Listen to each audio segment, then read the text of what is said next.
সকালে এক কাপ আদা চা প্রাণ জুড়িয়ে দেয়, তাই না? কিন্তু সিকেডি রোগীরা কি এটা খেতে পারবেন? অনেকে বলেন আদা নাকি কিডনি পরিষ্কার করে, আবার কেউ বলেন এটা কিডনির জন্য ক্ষতিকর।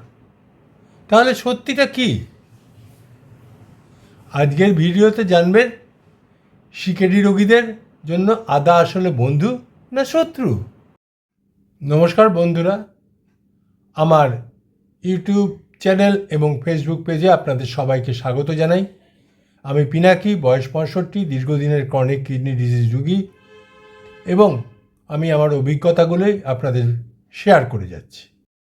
আমরা সহজ ভাষায় কিডনি রোগ, কিডনি ডায়েট এবং হেলদি লাইফস্টাইল নিয়ে কথা বলি। আজকের ভিডিওতে আমরা জানব ক্রনিক কিডনি ডিজিজ রোগী আদা খেতে পারবে কি না, যদি পারে তাহলে কতটা খেতে পারবে, আর এর বৈজ্ঞানিক উপকারিতা ও সতর্কতা। তাই ভিডিওটা শেষ পর্যন্ত দেখুন। প্রথমে জেনে নিই আদা কী এবং কেন এত জনপ্রিয়। আদা আমাদের রান্নাঘরে খুবই পরিচিত একটা মশলা বলুন বা সবজি বলুন, যা খুশি। হাজার বছর ধরে বিভিন্ন দেশে আদা ব্যবহার করা হয় হজমের সমস্যা কমাতে, ঠান্ডা কাশি কমাতে, শরীরের ইনফ্লামেশন কমাতে আদা কাজ করে। আদার মধ্যে আছে gingerol, antioxidant, anti inflammatory compounds, যা শরীরের অনেক উপকার করে। আদাতে থাকা জিঞ্জারল সাধারণত কিডনির জন্য নিরাপদ এবং উপকারী হিসেবেই বিবেচিত হয়। কিডনি রোগীদের ক্ষেত্রে এটা কিভাবে কাজ করে তার একটা সংক্ষিপ্ত ধারণা আপনাদের দিই। 1 নম্বর গুণ হচ্ছে এটা প্রদাহ রোধী, অর্থাৎ অ্যান্টি ইনফ্ল্যামেটরি। জিঞ্জারল একটি শক্তিশালী অ্যান্টিঅক্সিডেন্ট এবং অ্যান্টি ইনফ্ল্যামেটরি উপাদান। এটি কিডনির দীর্ঘস্থায়ী প্রদাহ কমাতে সাহায্য করতে পারে। 2 নম্বর, অক্সিডেটিভ স্ট্রেস থেকে সুরক্ষা দেওয়া যায়। গবেষণায় দেখা গেছে যে জিঞ্জারল কিডনির টিস্যুকে অক্সিডেটিভ ড্যামেজ থেকে রক্ষা করতে সাহায্য করে, যা কিনা কিডনির কার্যকারিতা বজায় রাখতে সহায়ক। কিডনি রোগে যাই খান না কেন তার পটাশিয়াম, সোডিয়াম এবং ফসফরাস মাত্রাটা জানা দরকার। কিডনি ফ্রেন্ডলি ডায়েটে পটাশিয়াম এবং সোডিয়ামের মাত্রা নিয়ন্ত্রণ করা খুব জরুরি। আদা একটি মাঝারি পটাশিয়াম খাবার। 100 গ্রাম আদাতে 415 মিলিগ্রাম পটাশিয়াম থাকে। কিন্তু আমরা তো একসাথে 100 গ্রাম খাই না, আমরা খুব সামান্যই ব্যবহার করি। তাই এটা কিডনির ওপর অতিরিক্ত চাপ সৃষ্টি করে না, অর্থাৎ রক্তে পটাশিয়াম সেভাবে বাড়াতে পারে না। তাহলে সিকেডি রোগীর জন্য আদার সম্ভাব্য উপকারিতাগুলো এক এক করে আরেকবার বলে দিচ্ছি। ক্রনিক কিডনি ডিজিজে শরীরে অনেক সময় ক্রনিক ইনফ্ল্যামেশন থাকে। কিছু গবেষণায় দেখা গেছে যে আদার অ্যান্টি ইনফ্ল্যামেটরি উপাদান ইনফ্ল্যামেশন কমাতে সাহায্য করে। হজম ভালো করতে পারে আদা। অনেক সিকেডি রোগীর বমি বমি ভাব, অ্যাপেটাইট কমে যাওয়া এই সমস্যা থাকে। অল্প আদা অনেক সময় ডাইজেশন ইমপ্রুভ করতে সাহায্য করে। আর একটা উল্লেখযোগ্য হলো অ্যান্টিঅক্সিডেন্ট সাপোর্ট দিতে পারে। সিকেডিতে অক্সিডেটিভ স্ট্রেস অনেক সময় বেড়ে যায়। আদার অ্যান্টিঅক্সিডেন্ট শরীরকে কিছুটা প্রোটেকশন দিতে পারে। সেই সবচেয়ে গুরুত্বপূর্ণ প্রশ্ন,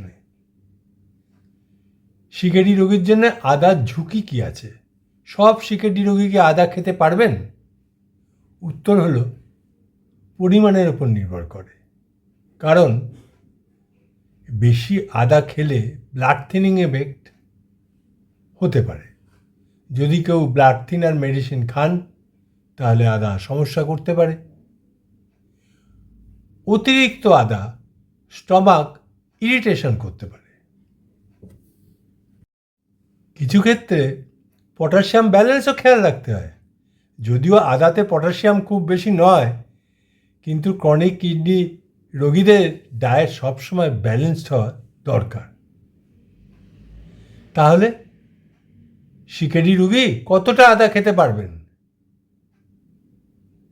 সাধারণভাবে রান্নায় ছোট এক টুকরো আদা অথবা আদা দিয়ে হালকা চা, এই পরিমাণ সাধারণত সিকেডি রোগীদের জন্য সেফই ধরা হয়।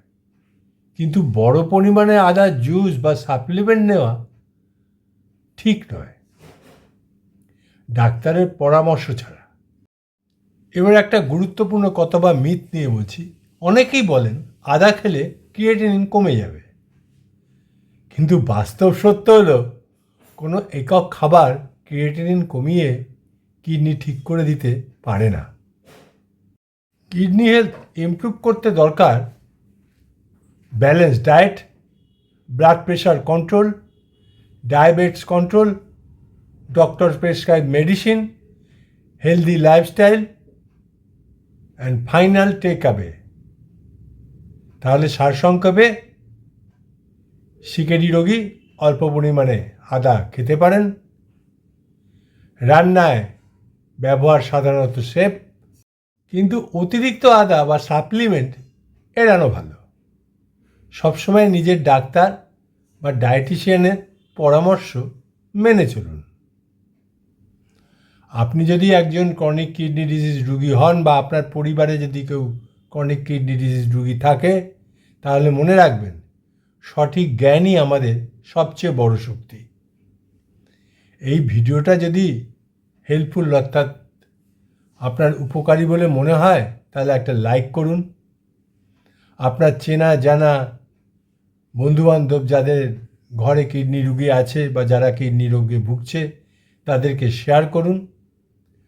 আর কিডনি হেলথ নিয়ে আরও বৈজ্ঞানিক তথ্য পেতে প্লিজ আমার চ্যানেলটা সাবস্ক্রাইব করুন। ধন্যবাদ। সবাই ভালো থাকুন, সুস্থ থাকুন আর কিডনিকে সুস্থ রাখুন। দেখা হচ্ছে পরের ভিডিওতে।